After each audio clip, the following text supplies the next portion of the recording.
یا مهدی.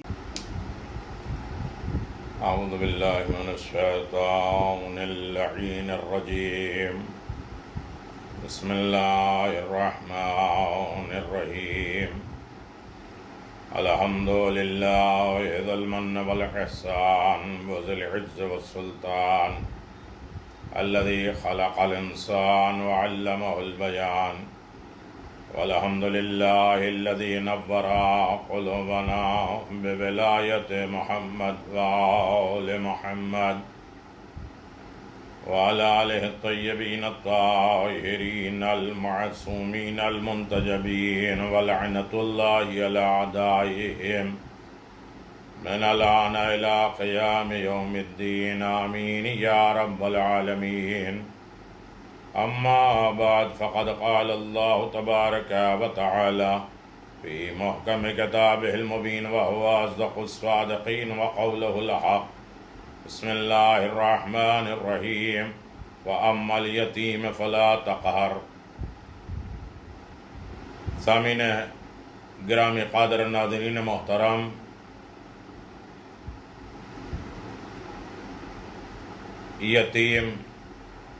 یتیم پروری، والدین، اولاد، رشتہ ناتا، یقیناً ماں باپ کی عظمت کائنات میں بہت ہے، اور جس کے ماں باپ اس دنیا سے چلے جائیں، یتیمی کا حال بہت برا ہوا کرتا ہے، اور نابالغ کی حد تک جو بچے بے سرپرست ہو جاتے ہیں، ان کا والی و وارث نہیں ہوتا، تو ان کی زندگی میں بڑے مسائل ہوتے ہیں تربیت کے۔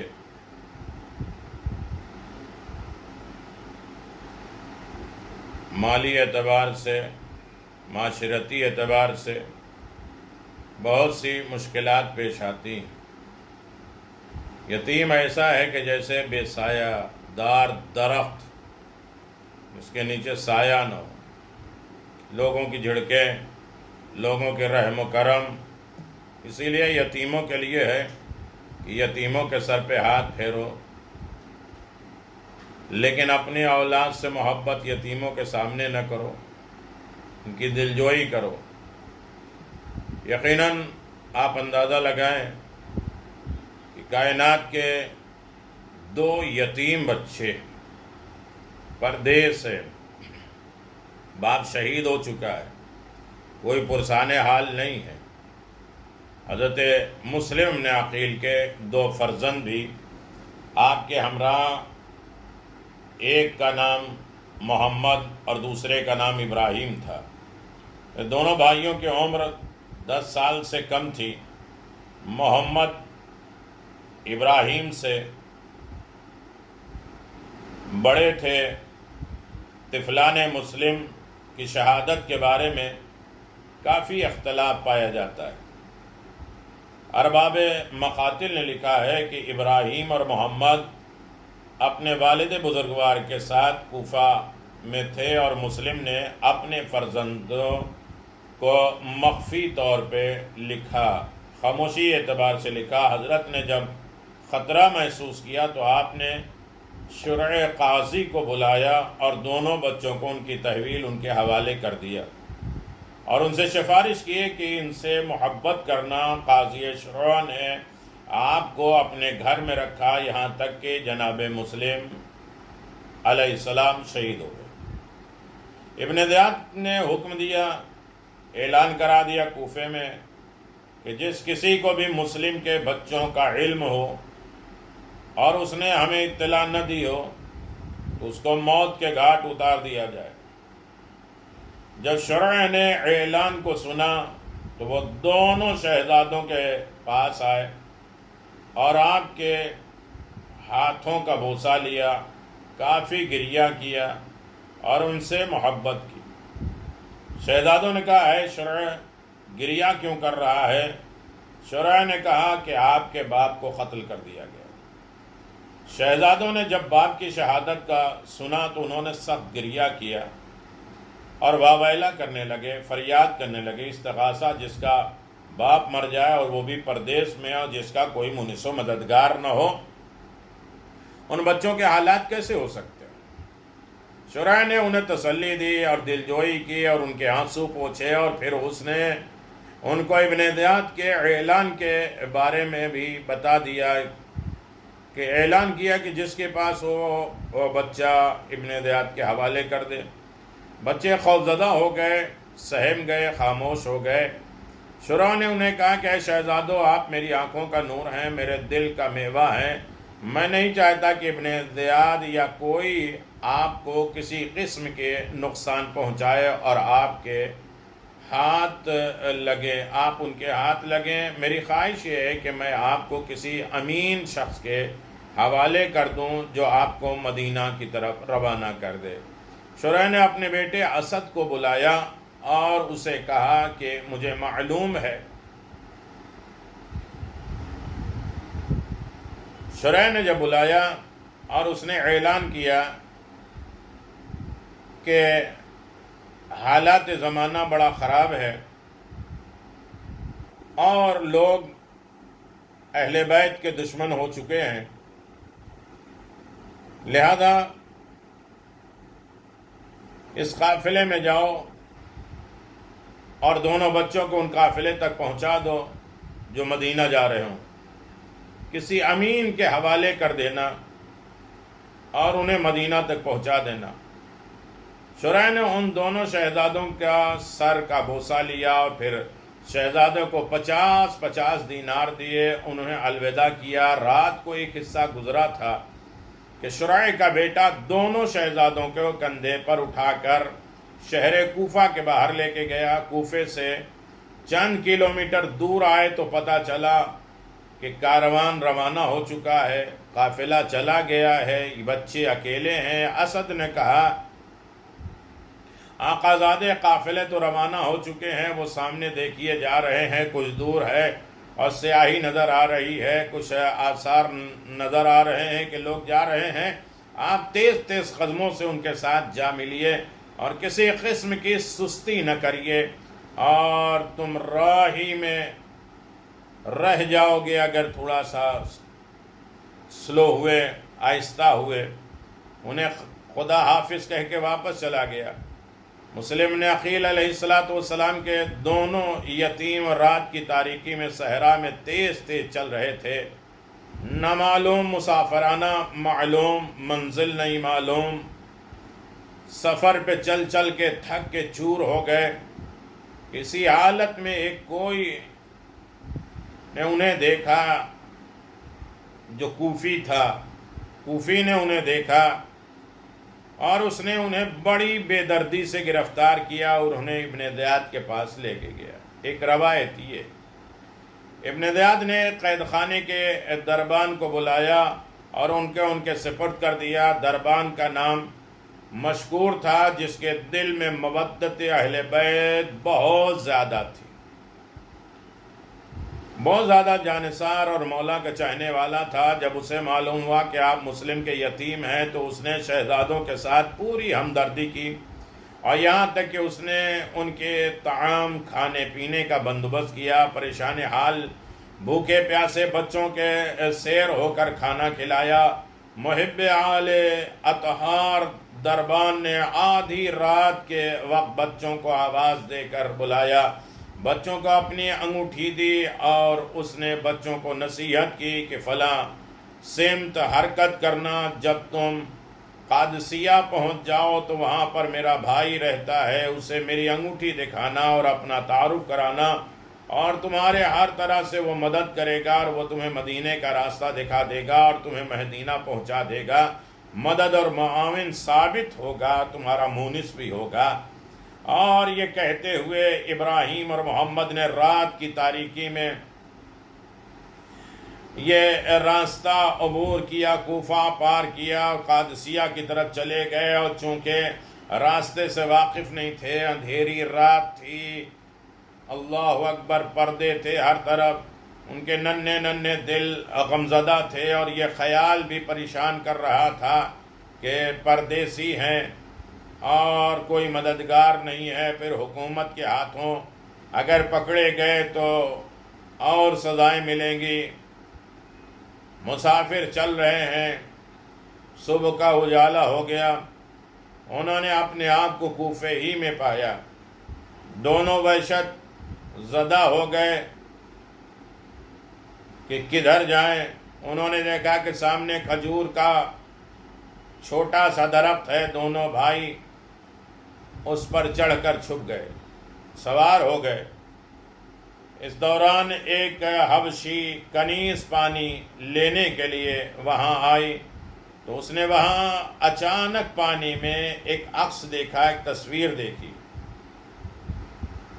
بچوں کی دیکھی، اور درخت کی طرف نیچے چلی گئی، اور وہ وحشت زدہ بچے نظر آ رہے تھے، بڑی نہایت ہی حسین اور جمیل نظر آ رہے تھے۔ اسے محسوس کیا کہ بچے کسی عظیم گھرانے کے فرد ہیں، اور اس نے ان سے پیار بھرے لہجے میں گفتگو کی، اور اس نے ان سے ہمدردی کا اظہار کیا۔ بچے درخت سے نیچے اترے، اور رحم دل خاتون انہیں اپنے گھر لے کے گئی، اور اس نے اپنے مالکن حارث کی بیوی کو پوری داستان سنائی، اور اس بیوی نے بچوں کو گود میں لیا اور اس سے پیار کیا، ان کے چہروں کو بوسہ دیا اور کہا کہ اے میرے عزیز، تم کس خاندان کے چشم و چراغ ہو؟ کہنے لگے ہم خاندان رسالت، اور ہمارے والد کا نام مسلم تھا۔ جب خاتون کو معلوم ہوا کہ بچے خاندان عصمت و طہارت کے ہیں، تو اس نے بچوں کا احترام اور عزت کا مقام، اور فوراً ان کے لیے کھانے پینے کا انتظام، اور ان کو اپنی کنیز سے کہا کہ میرے شوہر کو اس کی اطلاع نہ دینا، کیونکہ میں جانتی ہوں کہ وہ ایک شفاق اور فاسق اور فاجر انسان ہے۔ ادھر دوسری طرف ابن زیاد کو معلوم ہو چکا کہ دربان نے فرزند مسلم کو آزاد کر دیا، اور اس نے حکم دیا کہ مشکور کو 500 کوڑے مارے جائے، اور وہ مودت، اللہ اکبر، وہ مودت کے اہل مودت اہل بیت کے جرم میں تعزیانے کھاتے رہے، مناجات الہی میں مشغول تھے۔ اس پر اتنے تعزیانے برسائے گئے کہ شہادت عظمیٰ پر فائز ہو گئے۔ اللہ اکبر۔ ابراہیم اور محمد نے کھانا کھایا اور پانی پیا، اور آرام کے لیے بستر پہ چلے گئے۔ تھکے ماندے بچے گہری نیند سو گئے۔ آدھی رات ڈھل چکی تھی۔ گھر کا مالک حارث آیا ہے، حارث ابن عروہ آیا، لیکن وہ بھی بہت غصے میں تھا۔ اس کی زوجہ نے غصے کی وجہ پوچھی تو اس نے کہا کہ میں امیر ابن زیاد کے محل کے قریب تھا، اور میں نے ایک ندا سنی کہ مشکور دربان نے مسلم کے بچوں کو آزاد کر دیا، جو بھی ان کو تلاش کر کے کرے اور امیر کے پاس لائے، اس کو اتنی رقم مقدار میں انعام دیا جائے گا، اس کو ہمیشہ کی ضرورت پوری ہو جائے گی۔ میں اس وقت سے لے کر اب تک گھوڑے پر سوار ہو کر بچوں کو تلاش کر رہا ہوں، اور تمام سڑکوں اور راہوں اور ہر گلی کوچے کو تلاش کر رہے ہیں، ہر گھر کو تلاش کر رہے ہیں، ہر جگہ پہ تلاش کیا، لیکن مقدر نے یاراوی نہیں کیا اور حاصل نہیں کیا، اور میں اپنے ہدف میں کامران نہیں ہوا۔ میں نے اپنے گھوڑے کو اس قدر دوڑایا کہ اس کا شکم پارا ہو گیا، اور میں گھوڑے کی اس زین سے زمین پر گر گیا۔ وہاں سے پیدل گھر آیا ہوں، مجھے سخت بھوک لگی ہے۔ اس کی زوجہ نے کہا تجھ پر وائے ہو تو خدا سے ڈر، اور اس دن سے ڈر جس روز محمد صلی اللہ علیہ وسلم تجھ پر ناراض ہوں۔ ان بچوں پر ظلم کرنے کے لیے اپنے آپ کو مصیبت میں مت ڈال۔ حارث نے کہا یا عورت خاموش ہو جا، اگر میری مقدر میں ہوا اور میں ان کو تلاش کرنے میں کامیاب ہوا تو امیر مجھے سونا و چاندی اور دوسرے بہت سے مال دے گا، جس سے میری بگڑی سنور جائے گی۔ جلدی اٹھو، میرے لیے کھانا لے کر آؤ۔ حارث کی بیوی اٹھی اور جلدی سے اس نے کھانا لے کر آئی، اور حارث نے کھانا کھایا اور اپنے بستر پہ جا کے سو گیا۔ ابراہیم اور محمد الگ الگ حجرے میں محو خواب تھے۔ اچانک خواب دیکھا، بڑے بھائی نے محمد بیدار ہوئے اور انہوں نے اپنے بھائی کو بیدار کیا، جگایا، کہا بھائی اٹھو، میں نے خواب جو کچھ دیکھا ہے وہ آپ کو گوشت گدار کرنا چاہ رہا ہوں، مجھے گمان ہے کہ ہم جلدی قتل ہو جائیں گے۔ میں نے خواب میں پیغمبر اسلام علی مرتضیٰ، حسن مجتبیٰ، فاطمۃ الزہرا اور حسین علیہ السلام کو بہشت میں دیکھا۔ ہمارے والد بزرگوار مسلم بھی وہاں موجود ہیں۔ رسول خدا نے ہمیں دیکھا، رو پڑے، اور ہمارے والد مسلم کو دیکھا، فرمایا اے مسلم، تم نے بچوں کو دشمنوں کے نرغے میں چھوڑ دیا اور خود یہاں آ گئے۔ ابا جان نے عرض کیا یا رسول اللہ، یہ دونوں بچے کل ہمارے پاس آ جائیں گے۔ ہم دونوں نے ایک دوسرے کے گلے میں باہیں ڈال دی اور ایک دوسرے کو منہ کو چومنے لگے۔ ابراہیم نے کہا میں نے بھی ایسے ہی خواب دیکھا ہے۔ جب دونوں بچوں کی گفتگو حارث نے سنا تو وہ اٹھا اور اپنے ہاتھ میں چراغ لے کر دونوں بچوں کو کمرے میں تلاش کرنے لگا۔ اس کمرے کے پاس پہنچا جس میں ابراہیم اور محمد تھے، اور اس نے دیکھا کہ دونوں بھائی ایک دوسرے کے گلے میں باہیں ڈال کر گریہ کر رہے ہیں۔ اس نے پوچھا تم کون اور یہاں کیا کر رہے ہو؟ شہزادوں نے کہا نحنو اضیافک من عطرت نبیک مسلم بن عقیل، ہم تمہارے مہمان ہیں، پیغمبر اسلام کی عطرت ہیں، مسلم بن عقیل کے بیٹے ہیں۔ حارث نے کہا میں اور میرا گھوڑا تمہارے تلاش میں ہلکان ہو چکا ہے اور تم میرے گھر میں ہو۔ اس ملعون نے بچوں کے نازک چہروں پہ تماچے مارے اور دونوں بھائیوں کے کندھوں کو ایک دوسرے سے باندھ کر کمرے کے ایک گوشے میں بٹھا دیا۔ حارث کی بیوی نے دیکھا تو اس نے اپنے شوہر کی کافی منت سماجت کی اور اس کے سامنے ہاتھ جوڑتی رہی، گزارش کرتی رہی اور وہ بچوں کو کچھ نہ کہے اور ظلم نہ کرے، لیکن اس ظالم بے رحم شخص نے اپنی بیوی کی ایک نہ سنی۔ ادھر یہ معصوم رات بھر تڑپتے رہے اور اسی حالت میں کمرے میں پڑے رہے۔ صبح ہوئی، حارث اٹھا، اس نے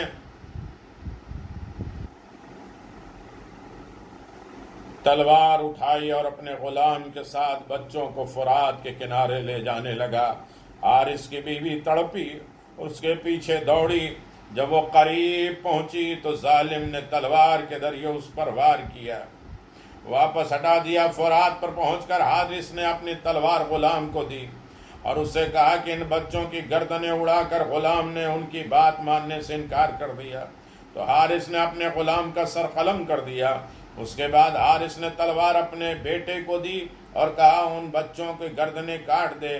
اس کے بیٹے نے کہا کہ نہیں، میں ایسا نہیں کر سکتا۔ حارث کی بیوی نے کہا ان بچوں کو کون سا گناہ ہے جو تو نے انہیں قتل کرنے کے لیے آمادہ کیا ہے اور اپنی آخرت کو خراب کر رہا ہے؟ لیکن حارث نے کہا کہ میں نے انہیں ہر حالت میں قتل کرنا ہے اور اس کے بغیر کوئی چارہ کار نہیں ہے۔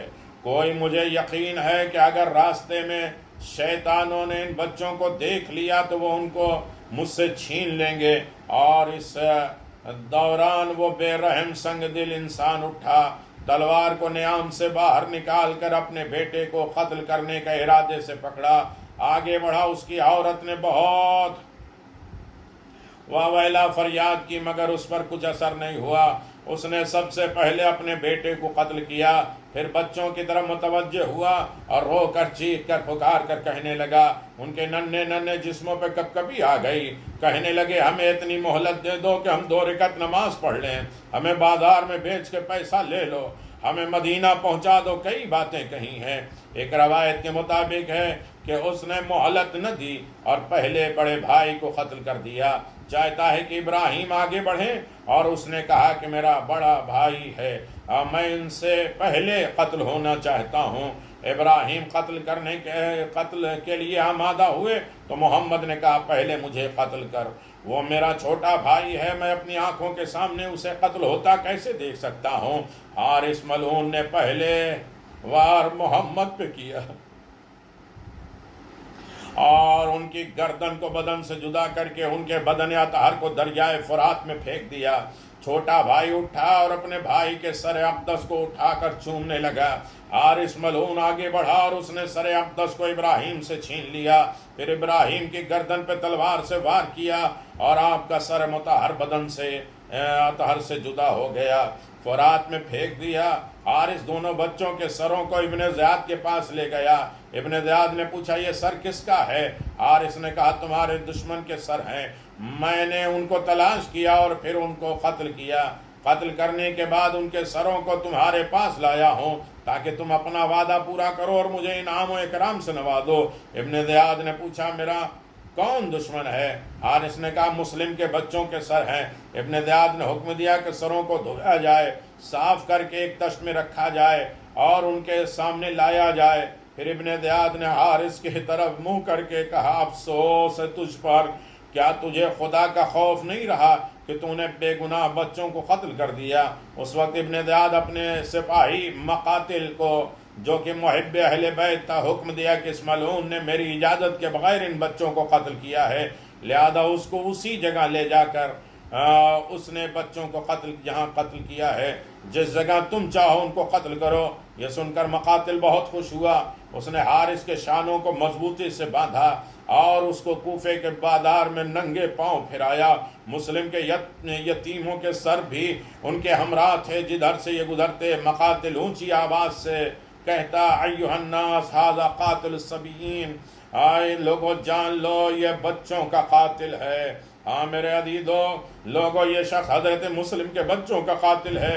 لوگ چیخ مار مار کے روتے تھے، حارث پر لعنت کرتے تھے۔ کافی سارے لوگ فرات کے کنارے اکٹھے ہو گئے۔ لوگوں نے دریا کے کنارے 2 لاشیں غلام حارث کے بیٹے کے بھی دیکھے، ایک شدید زخمی زخمی حالت میں دیکھا۔ غمزدہ لوگ حارث کی بے رحمی اور قساوت قلبی پر تعجب کر رہے تھے۔ حارث نے قاتل سے کہا مجھے 10,000 دینار کے عوض رہا کر دے۔ مقاتل نے کہا کہ خدا کی قسم اگر ساری دنیا کی دولت تیرے پاس ہو اور تو وہ ساری دولت مجھے دے تب بھی میں تجھے نہیں چھوڑوں گا، کیونکہ تیرے قتل ہی سے مجھے جنت ملنی ہے اور تو نے ہی آل رسول کی اذیت پہنچائی ہے، ذریت رسول کو بڑی بے دردی سے شہید کیا ہے۔ اور اس نے حارث کے دونوں بازو اور دونوں پیروں کو اکٹھے کر کے دربار میں پھرایا، دریا میں پھینک دیا اور اس کے بعد آنکھوں اور کانوں اور پیر کو پھاڑ کر اور لوگوں کے اوپر ظلم کے ناپاک لاش کو جلا دیا۔ ہاں میرے عزیزو بڑا ظلم کیا ہے اس ظالم نے، اور اعلان کیا ہے ظالم ہم تیرے رحم و کرم پر سفر کر رہے ہیں، اس جنگل میں ہم تمہارے بے پناہ مہمان ہیں اور تو ہمیں رہا کر دے، ہم تیرے فرما بردار ہیں، تو کسی سے یہ نہیں کہے گا کہ ہم اس عالم میں ہے۔ افسوس صد افسوس۔ اس بات چیت کے بعد حارث نے اپنے کمر سے ظلم کا خنجر نکالا اور دونوں بھائیوں کا اکٹھا باندھ کر دونوں کو سر یکجا تن میں، ایک روایت میں ہے کہ دونوں کو ایک ساتھ باندھا اور اس عالم میں ظلم کرنے لگا۔ شیخ صدوق نے امالی میں لکھا ہے کہ حارث صبح ہوتے ہی مسلم کے بچوں کے پاس آیا اور اس نے اپنے سیاہ فام غلام فلیج کو بلایا اور ان سے کہا کہ ان دونوں بچوں کو فرات کے کنارے لے جا کر ان کا سر جدا کر کے میرے پاس لے آ، میں ابن زیاد کے پاس لے جاتا ہوں، 2,000 درہم انعام وصول کر سکوں۔ غلام ان بچوں کو اپنے ساتھ لے گیا اور اس نے اپنی تلوار کی دھار کو تیز کیا تاکہ بچوں کے سر قلم کر سکے۔ ایک بچے نے غلام سے کہا تیرے رنگ سیاہ ہے، ہمارے جد رسول خدا کے مؤذن بلال سے کس قدر مشابہت رکھتا ہے۔ غلام نے کہا میرے مالک نے مجھے حکم دیا ہے کہ تمہیں قتل کر دوں، مجھے بتاؤ کہ تم کون ہو۔ انہوں نے کہا کہ ہم تمہارے نبی محمد مصطفیٰ کی اطرت ہیں، ہم ابن زیاد کے قید خانے سے دور ہیں، بوڑھے عورت نے مہمان ٹھہرایا تھا، تمہارے مالک کے ہاتھ لگ گیا اور ہمیں قتل کرنا چاہتا ہے۔ جب سیاہ فام غلام کو بچوں کے حسب نسب سے آگاہی ہوئی تو بچوں کے قدموں پہ گر گیا اور ان کے ہاتھ چومنے لگا۔ اے اطرت مصطفیٰ میری جان آپ پر قربان، خدا کی قسم ایسا کوئی کام نہیں کروں گا جو روز قیامت رسول خدا کی ناراضگی کا سبب بنے۔ اس نے اپنی تلوار کو ایک طرف پھینک دیا اور خود دریائے فرات میں چھلانگ لگا دی، وہ دریا کے دوسری طرف چلا گیا۔ حارث بلند آواز سے کہتا رہا اے میرے غلام کیا تو میری نافرمانی کرنا چاہتا ہے؟ غلام نے کہا میں تیرے ان کاموں کی اطاعت اور پیروی ہرگز نہیں کروں گا جن سے خدا نافرمان ہو اور خدا کی ناراضگی ہو۔ اب جب تو نے خدا کی نافرمانی کی ہے تو میں تجھ سے دنیا اور آخرت میں بیزار ہوں۔ حارث غلام سے مایوس ہو گیا، اس نے اپنے بیٹے کو بلایا اور اسے غلام کی طرح مسلم کے بچوں کو قتل کرنے کے لیے کہا۔ حارث کے بیٹے نے دونوں بچوں کو فرات کے کنارے لے جا رہا تھا، راستے میں مسلم کے بچوں نے اسے کہا اے جوان، کیا تو جانتا ہے کہ میں کون ہوں اور اس کام میں جہنم کی آگ ہے تیرے پاس اور تو ڈرتا نہیں؟ اس نے کہا تم کون ہو؟ کہنے لگے ہم پیغمبر اسلام کی اطرت ہیں، تیرے باپ ہمیں قتل کرنا چاہ رہا ہے۔ جب حارث کے بیٹے نے بچوں کا حسب نسب پتہ کیا تو بچوں کے قدموں پہ گر گیا۔ یہ میں روایت آپ کی خدمت میں پیش کر رہا ہوں۔ ان کے قدموں سے بوسہ لیا اور اس نے اپنی تلوار کو ایک طرف پھینک دیا، خود آب فرات میں چھلانگ لگا دیا اور دریا کے دوسرے طرف چلا گیا۔ اس کے باپ نے آواز دی میرے بیٹے، کیا تو بھی اپنے باپ کی نافرمانی کرتا ہے؟ بیٹے نے جواب دیا میں خدا کی اطاعت کرتا ہوں، تیری نافرمانی کرتا ہوں، تو یہ میرے لیے اس سے کہیں بہتر ہے کہ تیری اطاعت کروں اور خدا کی نافرمانی کروں۔ حارث نے کہا کہ میرے لیے ان کو کوئی بھی قتل کرنے کے لیے تیار نہیں ہے۔ اس نے تلوار لی اور بچوں کے آگے چلنے کو کہا۔ جب وہ فرات کے کنارے پہنچے تو اس نے اپنی تلوار کو نیام سے نکالا۔ بچوں نے تلوار کو دیکھا، ان کی آنکھوں میں آنسو آ گئے۔ مسلم کے بچے بے کس کے عالم میں حارث سے کہنے لگے ہمیں بازار میں لے کے چلو، وہاں بیچ کر رقم حاصل کر لینا۔ ایسا کام نہ کر جس سے قیامت کے دن رسول خدا تم سے ناراض ہوں۔ حارث نے کہا میں تمہیں ہر حالت میں قتل کروں گا اور تمہارے سر کو ابن زیاد کے پاس پیش کروں گا، اس سے 2000 درہم انعام حاصل کروں گا۔ بچے نے کہا اے حارث، کیا تو ہمارے ساتھ رسول خدا کے رشتہ داری کی وجہ سے بھی رحم نہیں کرے گا؟ حارث نے کہا رسول خدا کے ساتھ تمہاری کوئی رشتہ داری نہیں ہے۔ بچوں نے کہا ہمیں ابن زیاد کے پاس زندہ لے کے چلو اور ہمارے بارے میں وہ جو فیصلہ کرے گا اس پر عمل کرنا۔ حارث نے کہا تمہارا خون بہانے سے زیادہ ابن زیاد کے نزدیک کسی بات کی کوئی قدر و قیمت نہیں ہے۔ تو عزیزوں، یہ تمام تفصیلات آپ کی خدمت میں ہیں۔ بچوں نے کہا کہ کیا تو ہماری کم عمری پر بھی رحم نہیں کھاتا؟ حارث نے کہا خدا نے تمہارے بارے میں میرے دل میں کسی قسم کا رحم نہیں رکھا ہے۔ شہزادوں نے کہا تو ہمیں قتل کرنے کا ارادہ رکھتا ہے تو ہمیں اتنی مہلت دے دے کہ ہم 2 رکعت نماز ادا کر سکیں۔ حارث نے کہا اگر نماز تمہیں فائدہ دے سکتی ہے تو پڑھ لو۔ بچوں نے چند رکعت نماز پڑھی اور پھر آسمان کی طرف اپنے ہاتھ کو بلند کر کے کہا یا حی یا قیوم یا احکم الحاکمین احکم بیننا و بینہ بالحق، اے زندہ اور حی خدا، اے حاکموں کے حاکم، ہمارے اور اس حارث کے درمیان حق کے ساتھ فیصلہ کر۔ یہ دعا مانگی۔ حارث نے بڑے بھائی محمد کا سر بدن سے جدا کیا اور اسے ایک تھیلی میں ڈالا اور پھر وہ ابراہیم کے طرف بڑھا اور ابراہیم نے اپنے جسم کو بھائی کے خون سے رنگین کر دیا تھا اور آپ نے کہا کہ جب میں پیغمبر سے ملاقات کروں گا تو اس وقت اپنے بھائی کے خون سے رنگین ہوں گا۔ پھر حارث نے چھوٹے بھائی کے سر کو بدن اطہر سے جدا کیا اور اس کو بھی تھیلے میں رکھا۔ اس نے دونوں بھائی کے جسموں کو فرات میں پھینک دیا اور اس کے سروں کو ابن زیاد کے پاس لے آیا۔ ابن زیاد تخت پر بیٹھا ہوا تھا اور اس نے ہاتھ میں ایک چھری لیا تھا، اور اس نے ان دونوں سروں کو ابن زیاد کے سامنے رکھا۔ جب ابن زیاد نے ان سروں کو دیکھا تو 3 مرتبہ اپنی جگہ سے اٹھا اور 3 مرتبہ بیٹھا۔ تو اس نے حارث سے کہا ہلاکت ہو تجھ پر، ان بچوں کا کیا واقعہ ہے؟ حارث نے سارا واقعہ بیان کیا۔ ابن زیاد نے ایک شخص کو حکم دیا کہ اس ملعون کو اسی جگہ پہ لے جا کے قتل کر دو جہاں اس نے بچوں کو قتل کیا ہے، ان کی گردن اڑا دو، پھر اس کے سر کو میرے پاس لے آنا۔ سپاہی ویسے ہی گئے اور ابن زیاد نے کہا کہ اس سر کو ابن زیاد کے پاس لے آنا، اور وہاں اس سر کو نیزے پہ بلند کیا گیا اور نصب کیا گیا۔ بچوں کے سر پہ پتھر مارتے تھے، بچے حارث کے سر پہ پتھر مارتے تھے اور ساتھ ساتھ یہ کہتے تھے یہ آل رسول کا قاتل ہے۔ انجام اسی دنیا میں ہو گیا۔ اللہ ہمیں یتیموں کا خیال کرنا، یتیموں کا لحاظ کرنا، یتیموں کی سرپرستی کرنے کی توفیق عطا فرما، یتیموں کے بے جا مال استعمال کرنے سے ہمیں محفوظ فرما، ہر آفات اور بلاؤں سے محفوظ فرما۔ جن کے والدین ہیں پروردگار وہ یتیمے سے محفوظ فرما، جن کے والدین اس دنیا سے چلے گئے ان کی مغفرت فرما، درجات بلندی فرما، زیارت ائمہ معصومین کا شرف عنایت فرما، محب اہل بیت میں ہمیں قرار دینا، ہر آفات اور بلاؤں سے ہمیں محفوظ فرما۔ ربنا تقبل منا انک انت السمیع العلیم بحق محمد وآلہ الطیبین الطاہرین۔